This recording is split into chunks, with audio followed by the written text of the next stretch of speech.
Hey, it's Hats, and welcome again to another process video painting in Yumingli style. This time with an English commentary. If you haven't watched my previous two-part breakdown of Yumingli style, I suggest you to pause this video and go watch those first.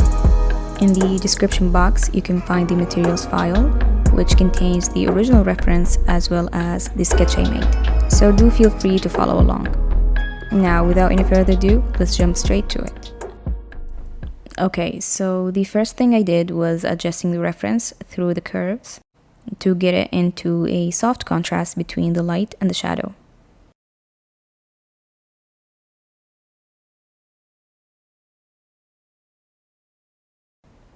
Then I proceeded to make a quick sketch, capturing the main shapes with no details and blocking those light and shadow areas. Then, just like what we did in part 2, I chose 3 values in black and white.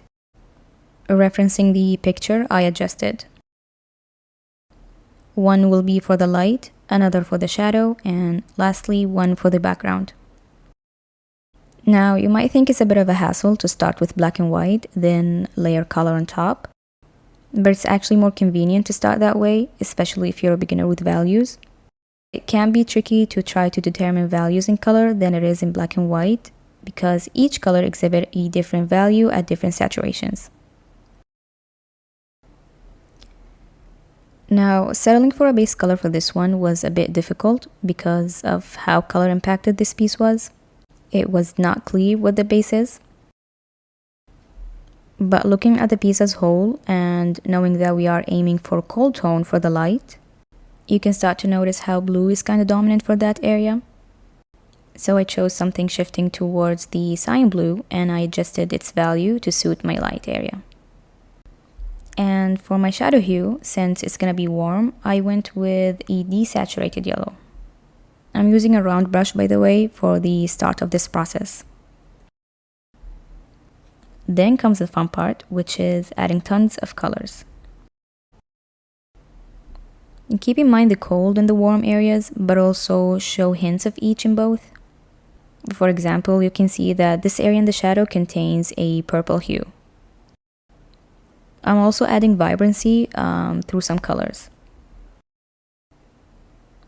I'm constantly checking my values with each color I'm adding, just to make sure it's not disrupting the values and to maintain my soft contrast between the light and the shadow.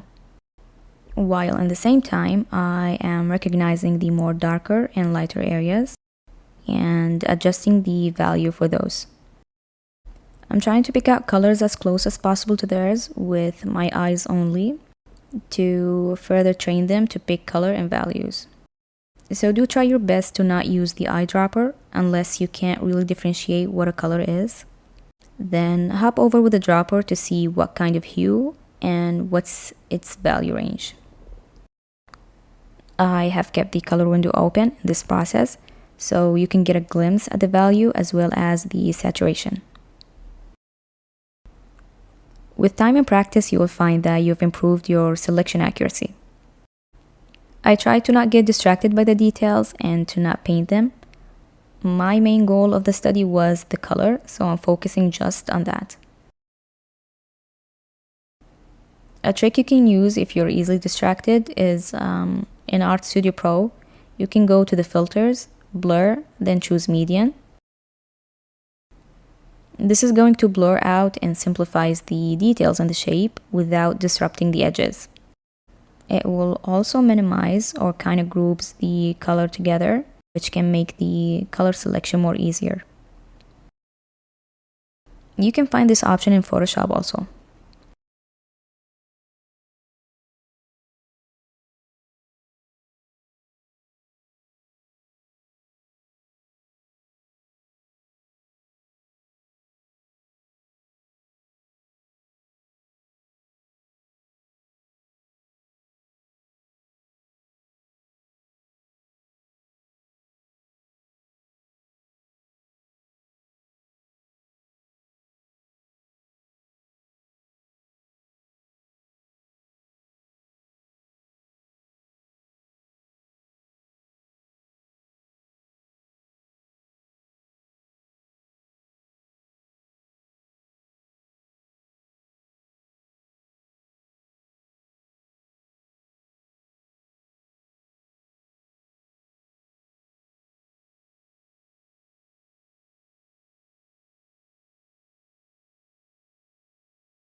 At this point, I admit I got overwhelmed by the amount of colors I'm having, and so I switched to blending.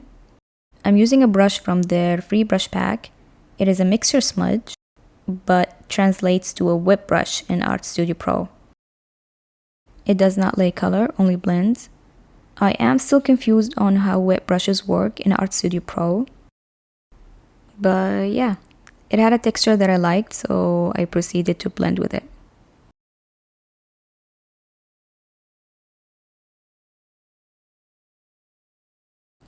After some blending, I go back to refine the edges and the shapes, so the whole picture is clear and you can distinguish what you're looking at, and it's not just a blob of colors.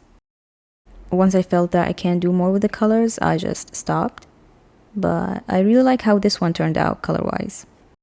There's really not much to say at this point, so I will let you enjoy the rest of the process.